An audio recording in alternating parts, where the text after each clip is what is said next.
Welcome to Sports Time with Chris. I'm your host, Chris, and today I'll be recapping the Philadelphia Eagles' epic win versus the Kansas City Chiefs in the Super Bowl, and I'll be giving some updates regarding this channel and what things are going to look like going forward. Also, I'm going to be discussing a potentially leaked update on the Utah Hockey Club's new name, and finally my thoughts on Deebo Samuel and the 49ers situation going forward. So stay tuned. Let's jump right into it. So I am a little bit late to the game. Obviously the Super Bowl was a few weeks ago, and we all watched the Philadelphia Eagles completely dismantle the Kansas City Chiefs, and I don't think anyone was really expecting the Eagles, besides maybe Eagles fans.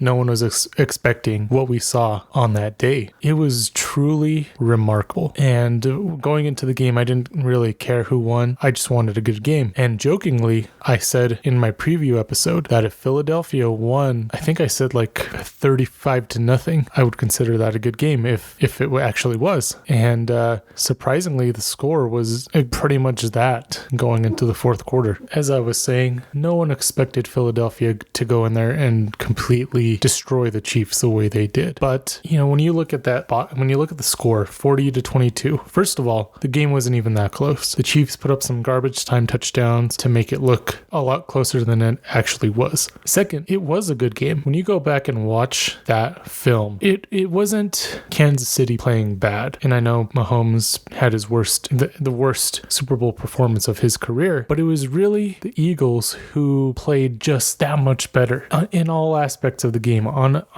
This might be controversial, and I know someone's going to get mad at me for saying this, but Saquon Barkley was the MVP of that Super Bowl. No, he did not put up the numbers. I don't even think he scored a touchdown that he usually does. That's because Kansas City was just focused on stopping Saquon. And to his credit, I said before the game that you got to put the ball into Jalen Hurts' hands if you want to win the game. And to his credit, somehow, some way, he is the Kansas City Chiefs' kryptonite. I mean, in that first Super Bowl matchup, he put up one of the greatest losing performances by a quarterback in Super Bowl history. And this time around, he just completely he diced up Kansas City. And so I'm sorry for doubting you, Jalen Hurts. I don't know if it's just for some reason you match up really well against the Chiefs, but hey, I got a lot more respect for Jalen now. And I mean, besides the running game, the Eagles were just dominant. They were getting to Mahomes with 4 guys rushing. I hate to do this, but it makes you really realize how poorly the 49ers have been built the last few years. There really hasn't been any effort to improve the offensive line. I mean, yeah, they got Trent Williams. That's great. But besides that, they drafted one guy last year who ended up being a starter and almost a Pro Bowler, top of his position. And then besides that, they just thought offensive line has always been just mid at best. That showed up in last year's Super Bowl, and this year's Super Bowl, it shows why you build from the trenches out, why you should invest in the offensive line and the defensive line. Everything else from there gets much easier once you do that. And I also have to, you've got to give credit where credit is due. And I said that there were some young guys that the Chiefs could expose in this game. One of them was Cooper DeJean, and he ended up getting that pick 6 to put the Eagles up 17-0. I think I actually missed the first part of that interception. I was probably grabbing food or something. I wasn't expecting the Eagles to go out and first of all get a pick, let alone a pick 6. But I remember looking up and Cooper DeJean had the ball, and all of a sudden he was getting in the end zone. So man, massive props to the Eagles. They showed up, man, and I doubted them all year because before the season I picked every single game of the season, and I remember thinking how easy Philadelphia's schedule seemed. Now, of course, the Commanders were a surprisingly good team, and so I'm not trying to discredit Philadelphia, but I truly thought that because they played such a weak schedule, they weren't going to be, quite as strong. Iron strengthens iron, right? When you play tough opponents, you learn how to beat them. Occasionally you will lose to them, but you learn from it. And the Eagles just, man, they did it, and they had some memorable plays from the season. I mean, Saquon's backwards hurdle will be remembered, and just a bunch of Saquon, man. But in the Super Bowl, the Chiefs were hyper focused on Saquon, and Jalen Hurts made them pay. So yeah, that was crazy to watch. And Travis Kelce, man, I think he's done. Looking back at the film, he just looked like he couldn't do what he used to do. And there were plays where Patrick Mahomes was, scrambling around trying to find someone open, and Kelce was just standing there, literally standing there, not even trying to get open or do anything to help Mahomes. So while I try not to find pleasure in other people's pain when it comes to the Chiefs and football, and it's a sport, it doesn't truly matter. I wasn't too upset watching Patrick Mahomes and this team get completely dominated. I mean, there was no point in that game where it seemed like I remember early on in that game. I usually have commentary. I'll say certain things, especially when I'm with my dad and brother and we're watching 49ers games. I'll talk about, certain things going on in the game. And very quickly, it felt like I had this feeling. I was like, is this Eagles team just completely in control of this game? Are they going to blow the barn doors off the Chiefs right now? And yeah, they did. Just kept scoring and scoring and scoring. And much to their credit, Kellen Moore called a great game. It's crazy how, in Dallas, he was a decent play caller. I thought it was a little bit of a joke when he joined the Eagles. I was like, well, they went from, what was his name, Brian Johnson to him, and I don't think it's gonna, Kellen Moore is fine, but man, he called a great game. Especially, a lot of people were expecting the Eagles to run the ball when they went up 27-0. They went out and they threw a shot to Devontae Smith, and just beautiful. That's how you win football games. That's how you do it. And Kellen Moore called the game of his life. Jalen Hurts played the game of his life. The offensive line dominated, and Saquon, because of how dominant he was all year, he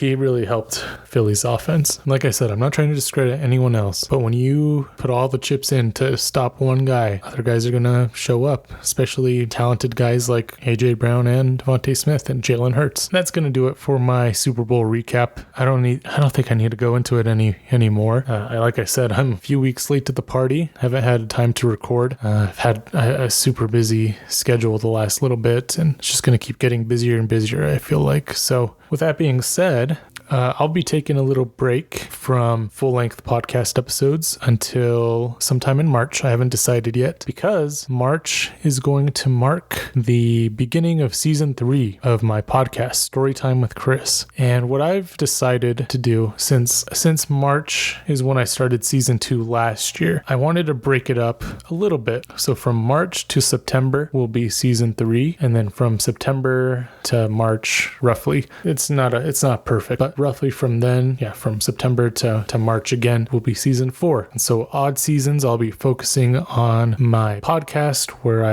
I'm planning on doing some storytelling, music reviews, maybe even book reviews. I have a lot planned for that. So for odd seasons, that's what I'll be focusing on. And for even seasons, it'll be mostly focused on sports, because that's right when football season starts. And when it comes to football, sports podcasting, it really takes a lot of time and effort, not just recording the episode, but doing research, cutting up clips, all sorts of stuff goes into it. And so by dividing it into 2 kind of separate seasons a year, that's going to help me do this the way that I want to do it. Now, with that being said, I'm still going to put out football content here and there. It won't be every week. If there's breaking news regarding the 49ers or any of the teams that I'm covering, then I'll obviously do little short videos here and there, and I'll be covering things like the draft and free agency, blah, blah, blah. It just won't be, the consistent sports weekly show that I usually do. So you can expect a lot more personal stuff. Maybe I'll get into politics.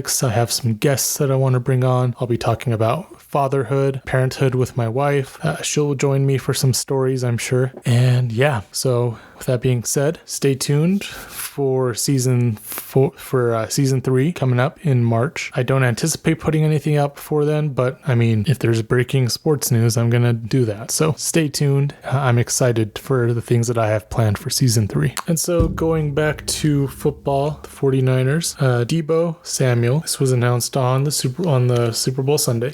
It was announced that he requested a trade from the team. And overall, this whole Deebo situation, even going back to his contract dispute, it's been really disappointing for me personally.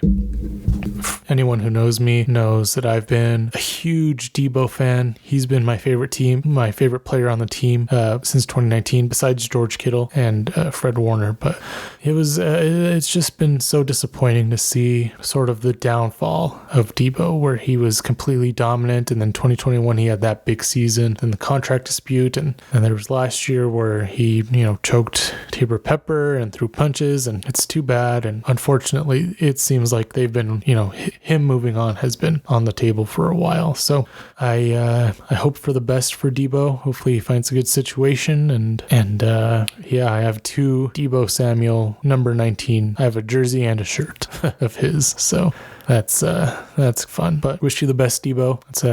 It's just too bad the way things shook out. Okay, and to finalize the sports talk today, I saw that someone who is very connected to the Utah Hockey Club apparently received an email from the Utah Hockey Club claiming that Mammoth is going to be the name going forward. Now, I haven't seen any updates since then. That was like a week ago. So interesting that we haven't heard anything since. But if that is the case, I'm really excited. Like I said, I changed my tune on Mammoth, and now it seems like it's the way to go for me. And my wife, daughter, and I just watched Ice Age for the first time together as a family. There are so many clips from that movie that they play on the video screens, on the video boards in there. Just saying, like there are quite a few Ice Age movies, and there's a lot of potential there with Mammoth. Just throwing that out there. No, but I keep seeing designs that aren't official designs for Mammoth. Just some local graphic designers who have created their own logos, their own t-shirts, sweatshirts, coffee mugs, and stuff. And even though they aren't official, I'd love to get my hands on one. And the second it's announced that Mammoth is going to be the team name, I'm really tempted to go and support one of those small, I don't know how small they are, but those graphic designers who maybe aren't designing the official stuff for the Utah Hockey Club. So yeah, especially it's funny. Colonel Colby has the best designs in my opinion for the Mammoth, but I've seen some really good ones where they are vintage retro designs, and those ones are sweet. And if I'm able to get one of those, I would really love to. But that's neither here or there. And so that's going to do it for this episode today. Thank you for taking the time to listen. I appreciate every single one of you who has been here since the beginning, and all of you who have listened to Sports Time with Chris throughout the NFL season.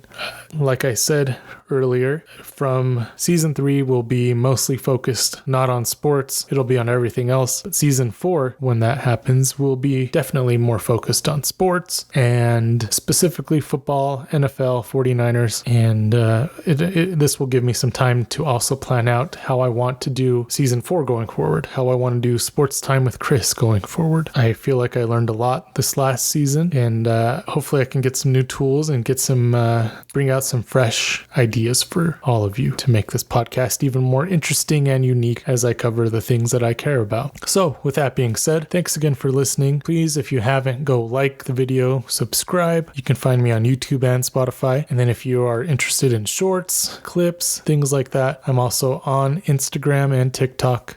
You can follow me on Twitter/X, but I don't tweet a whole lot. And that website is just going downhill really fast. I'll just say that. But anyway, thanks again for listening. This has been Sports Time with Chris.